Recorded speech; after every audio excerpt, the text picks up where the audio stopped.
నమస్తే, welcome to our channel. జ్యోతిష్య వాస్తు పండితురాలు దశక కామేశ్వరి గారు ఉన్నారు, వారితో మాట్లాడదాం. నమస్తే మేడం. నమస్కారం అమ్మా. మార్గశిర మాసంలోకి ఆల్రెడీ వచ్చేసాం మేడం. ఇంకా రాబోయేది ధనుర్మాసం. ధనుర్మాసం అంటే ఇంకా వెంకటేశ్వర స్వామి ఆరాధన, విష్ణుమూర్తి ఆరాధన, తెల్లవారుజామునే తిరుప్పావై అసలు ఎంత శ్రావ్యంగా ఉంటుందంటే గుడిలోకి వెళితే అసలు మనసు పులకరించిపోతూ ఉంటుంది. పొంగలి అది కూడా అసలు పొంగలి ఆ తిరుప్పావి వింటుంటే ఒకలాంటి పాజిటివ్ వైబ్రేషన్స్ మనకి వాళ్ళు చదివే విధానం వింటుంటే అసలు అక్కడి నుంచి రాబుద్ది కాదు మేడం, అలా ఉండిపోవాలి అనిపిస్తుంది. అంత చక్కగా ఉంటుంది. ఆ గోదాదేవి ఆవిడ నిజంగా స్వామివారి గురించి అది చెప్పడం అనేది నిజంగా చాలా, అది మనం మహాలక్ష్మి రూపంలోనే. సో ఇప్పుడు నాకు దీని గురించే చెప్పండి మేడం. తప్పకుండా అమ్మా. ధనుర్మాసం గోదాదేవి సాక్షాత్ మహాలక్ష్మి. అయితే మీకు ఆముక్తమాల్యద గ్రంథం తెలుసు కదా? తెలుసు మేడం. కృష్ణదేవరాయలు వారు రాసింది. దాంట్లో కూడా విష్ణు చిత్తుడు, గోదాదేవి కథలు ఇవే ఉంటాయి. చాలా బాగా రాశారు ఆయన. ఆయన స్వప్నంలో కనబడి చెప్పడం జరిగింది. ఆయన అంత బాగా రాశారు.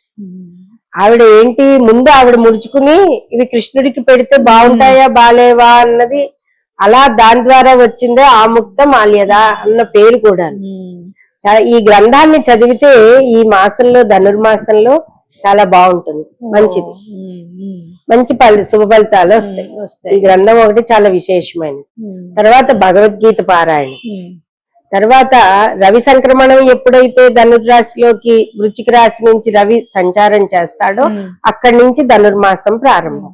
ఈసారి మనకి రాత్రి సమయంలో మారాడు కాబట్టి మర్నాటి నుంచి మనం ధను సంక్రమణంగా తీసుకుంటాం. ఎప్పుడైతే ఉత్తరాయణ పుణ్యకాలానికి ముందర వచ్చే ఏకాదశి ఉందో దానిని మనం వైకుంఠ ఏకాదశిగా చెప్పుకుంటాం. ఇంకప్పుడు వైకుంఠ ద్వార దర్శనం, స్వామికి మనం విశేషమైన పూజలు చేసుకుంటాం. ఈ మాసం అంతా కూడా తెల్లవారుజామున 3-3:30 కల్లా మనం పూజ దగ్గర కూర్చోవాలి. కూర్చుని దేవతలందరూ కూడా ఇప్పుడు త్రిమూర్తుల కోసం పూజ చేసే సమయం. ముఖ్యంగా ప్రధాన దైవం ఎవరు అంటే మనం ఎప్పుడు చూసినా కూడా ఎక్కువ విష్ణువునే మనం చెప్పుకుంటూ ఉంటాం. వైకుంఠ ద్వార దర్శనాన్ని ఇచ్చేది ఆయన. పరమేశ్వరుడు కూడా ఆయన్నే చెప్తాడు. కానీ ఇక్కడ కేవలం తిరుప్పావై అనేది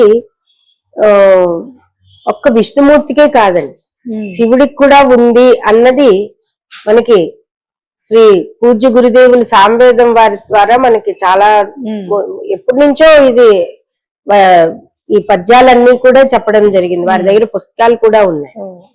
నేను ఆ పుస్తకం దొరికినప్పటి నుంచి ఇన్నేళ్లుగా నేను శివుడికి కూడా పాసురాలు అందులో చూసి చదువుతున్నాయి. ఒక 2 PhD చేసిన వాళ్ళ పేరేంటో గుర్తులేదు నాకు.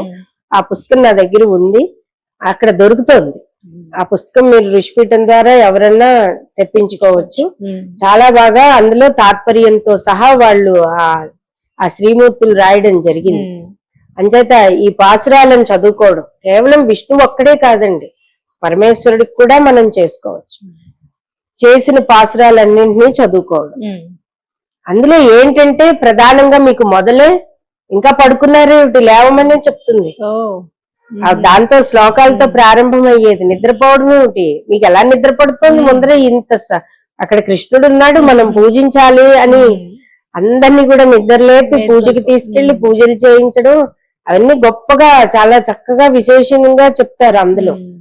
ఇందులో ప్రధాన ఉద్దేశం ఏంటి, మన ఋషులు అందించింది అన్నది ఇప్పుడు నేను మీకు చెప్తాను.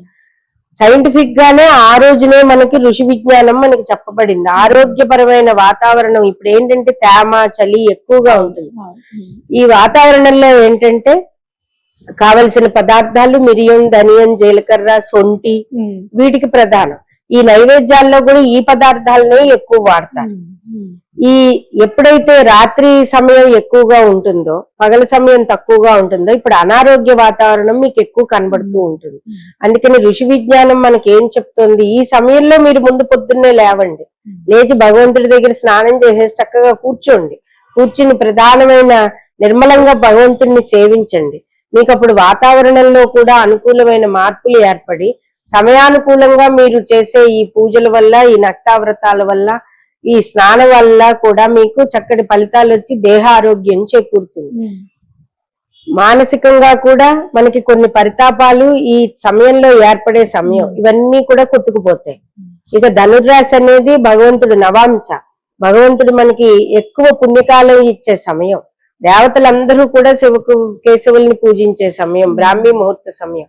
కాబట్టి మీరు అందరూ కూడా ఈ సైంటిఫిక్ గా ఆరోగ్యం గురించి ఆలోచించే వాళ్ళందరికీ కూడా ఇది చాలా చక్కటి పుణ్యకాలం. కేవలం దేవతలు చెప్పిన వాటికి మనం తినే ప్రసాదాల వల్ల పూజలు చేసేస్తే కోరికలు తీరిపోయి పెళ్లిళ్ళు అయిపోయి అదొక్కటే కాదు, ఆరోగ్యానికి సంబంధించినదంతా కూడా మనకి ధనుస్సు సంక్రమణంలో చెప్పబడింది. ఈ మార్గశిర మాసంలో వచ్చి మనకి పుష్యమాసంతో ధనుస్సు సంక్రమణం ఉత్తరాయణంతో పూర్తవుతుంది. కాబట్టి ఆరోగ్యం కావాలనుకునే వారందరూ, ముందు కోవిడ్ వచ్చాక భయాలు పట్టుకున్నాయి కదా, పండితులు చెప్పిన విధంగా గోదాదేవి చెప్పినట్టుగా ఈ పాసురాలను చదువుకుని చేయండి, మీకు ఏ కోవిడ్లు రావు, ఇమ్యూనిటీ డెవలప్ అవుతుంది. అంత గొప్ప వైద్య విజ్ఞానం చెప్పబడింది ధనుర్రాశిలో రవి సంచార సమయంలో. అక్కడి నుంచి తర్వాతంతా రవి ప్రచండంగా ఇంకా ఆయన వెలిగిపోతూ ఉంటాడు, ఎండలు మండిపోతూ ఉంటాయి. కాబట్టి ఈ మాసం అంతా కూడా మనం ఆరోగ్యాన్నంతా మూట కట్టుకుని దాచుకునే, ఇమ్యూనిటీని డెవలప్ చేసుకునే మాసం. అందుకని అందరూ పొద్దున్నే లేవాలి, చక్కగా స్వామి పూజ చేసుకోవాలి, చేసుకుని ఆ ఆహారాన్ని కూడా తగు మోతాదులో తీసుకోమని ఇప్పుడు చెప్పడం జరుగుతుంది. అరుగుదల తక్కువైపోతుంది. కాబట్టి ఇవన్నీ పాటించడం వల్ల ధనుర్మాసం ముందు పూజలు పక్కన ఎలా పెట్టండి, ఎలాగూ చేసుకుంటాం, కానీ ఏ విధంగా చెయ్యమన్నారు, పొద్దున్నే లేచి 3 గంటలకల్లా కూర్చోమన్నారు. ఇవన్నీ చేసుకోగలిగితే మనకు ఆరోగ్యం చేకూరుతుంది. ఇక రెండవది గోదా కళ్యాణం, ఇక విష్ణు పూజలు, కృష్ణార్చన, ఇవన్నీ కూడా మనం చేసుకున్నట్లయితే ముందు సమస్యలు తీరుతాయి, పాపాలు నశిస్తాయి. వీటితో పాటుగా ఆహార నియమాలను కూడా పాటించుకున్నట్లయితే, ఇప్పుడు ఏం తినమన్నారు, ఏం తినద్దన్నారు అన్నవి కూడా మీరు తెలుసుకుంటే మనకి సంపూర్ణ ఆరోగ్యం చేకూరుతుంది. Right madam. అయితే ధనుర్మాస పూజల గురించి చాలా చక్కగా అంటే నేను పూజలు కూర్చుని మీరు దండలు వేయండి, పూలు జల్లండి, ఇలా అలంకరించండి, ఈ అభిషేకాల గురించి చెప్పట్లేదు. ఋషులు అందించిన వైద్య విజ్ఞానం గురించి నేను ధనుస్సు సంక్రమణంలో ప్రత్యేకంగా నేను తీసుకున్న శ్రద్ధ ఇదమ్మా. ఇలా చెయ్యగలిగినట్లయితే గనక మనకి తప్పకుండా ముందు ఆరోగ్యమే మహాభాగ్యం. అవును కదా, ఎన్ని పూజలు చేస్తున్నాం, ఆరోగ్యం లేకపోతే జోడించి చేతులు జోడించి మనం నమస్కారం కూడా భగవంతుడికి చేయలేని.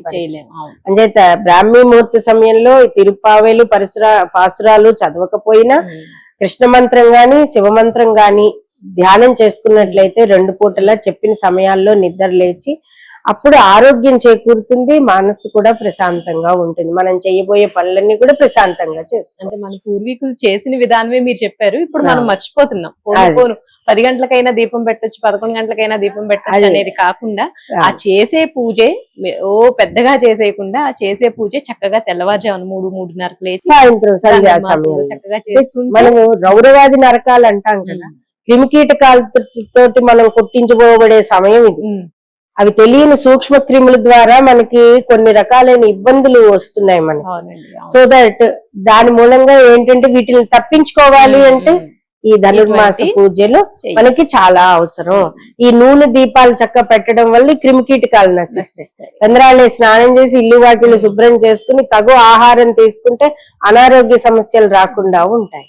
ముందు మనసు కూడా చాలా ప్రశాంతంగా ఉంటుంది, చాలా బాగుంటుంది. అది ఎందుకో తెలియదు, అలా వచ్చేస్తుంది మనకి. ఆ డే అంతా కూడా పాజిటివ్ ఎనర్జీ క్యారీ అవుతూనే ఉంటుంది. సో అందరూ కూడా మీరు చెప్పినట్టుగా ధనుర్మాసం తులసికోట దగ్గర ఎప్పుడైతే దీపం పెట్టావో ఆ నువ్వుల నూనె నుంచి వచ్చే ఆ చిన్న వేడి చాలు క్రిములన్నింటినీ బంధించేస్తుంది. అలాగే ఇంట్లో దీపారాధన తెల్లవారుజాము నుంచి చేసుకుంటే ఆ చలి వాతావరణానికి తడి వాతావరణానికి కూడా క్రిములన్నీ ఒక చోటకు బందీకృతం అయిపోతాయి. అందుకని పెందరాళే లేచి దీపం పెట్టుకుని చక్కగా పూజ చేసుకోండి అన్న దాంట్లో అర్థం ఇది. ఈ వాతావరణానికి ఈ పద్ధతి పాటించడం వలన అనారోగ్య సమస్యలు రావు అన్నది గ్రహించుకోవాలి అందరూ. వీళ్ళకేం పని లేదు, పూజలు చెప్పారు, టీవీ దొరికిందని, ఛాన్స్ దొరికిందని ఇట్లాంటి మాటలు కాదు. కుర్రా పెద్ద ముసలి వాళ్ళు అందరూ కూడా మాకు టైం అయిపోయిందని గాని, మరి ప్రయాణాల్లో ఉన్న వాళ్ళు అక్కడే కూర్చుని చక్కగా చిన్న విభూతి పెట్టుకుని ప్రశాంతంగా స్వామి నామస్మరణ చేసుకోండి, ఎక్కడ ఉన్న వాళ్ళు అక్కడే. రైట్, థ్యాంక్ యూ మేడం, ధన్యవాదాలు.